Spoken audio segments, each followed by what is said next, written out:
What's up, Ragin Nation? How's it going? This is Alex, and you're watching a Ragin Ronin review. I got a review for you. I checked out The Tomorrow War on Amazon Prime.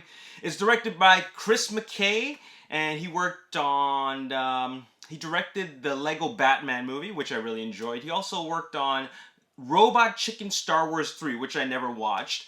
And this film stars Chris Pratt and also J.K. Simmons. And this is, just like what the title suggests, a war that takes place in the future. And get this, the people from the soldiers of the future, they need to go back to 28 years ago from their future to recruit people from that time to help fight their war. Can you believe that? I mean, the population in the future is so little that they need to recruit people from present day to help fight their war. Right when they started talking about that concept in the beginning, once they've established that, I just wasn't impressed. I just felt like, man, this is a really far-fetched concept. Now I really enjoy time travel movies. I really like that genre. I think it's really interesting. There's so much you can do with it. And I typically like to just let the storytellers, and by that I mean the director, producers, the writers, I typically let them do their thing.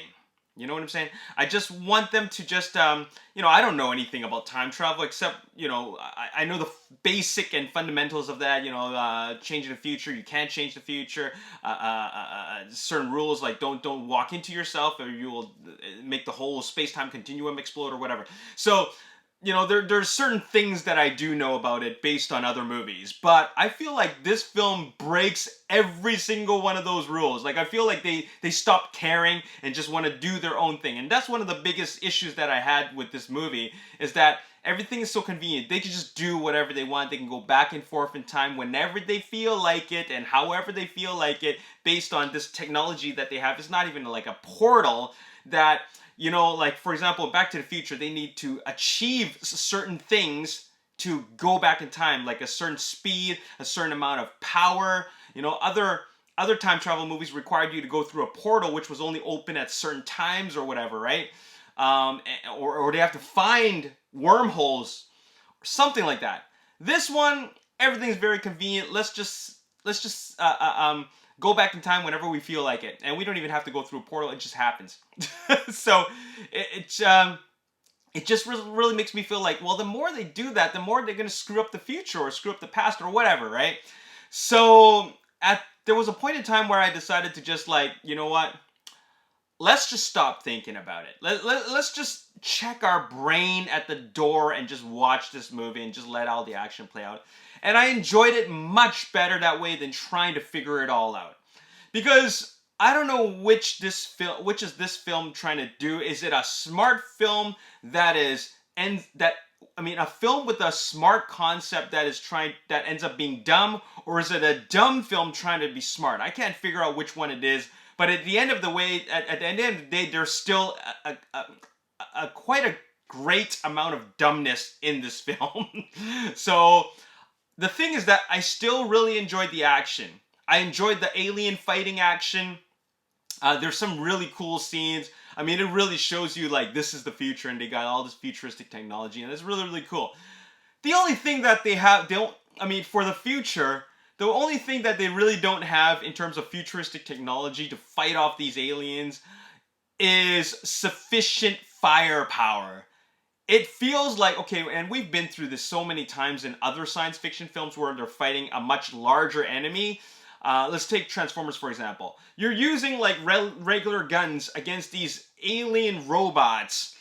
They do nothing. They literally do nothing, okay? So that's the same type of thing we're going through in this film, is that they use these, they use these weapons that are futuristic weapons. They're still shooting rounds at the, like shells at these aliens.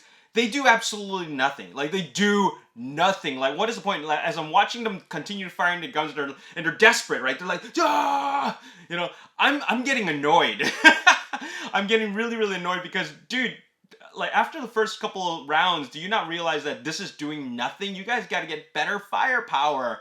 So yeah, I feel like that they really dropped the ball on certain things, but I still found it entertaining for the action. I really didn't care for the time travel aspect of it because I feel like they broke every rule, and I just liked it for some really cool battle sequences. So in that sense, I'm gonna give it, like, I like pretty much half of the movie, so I'm gonna give it a 5 out of 10.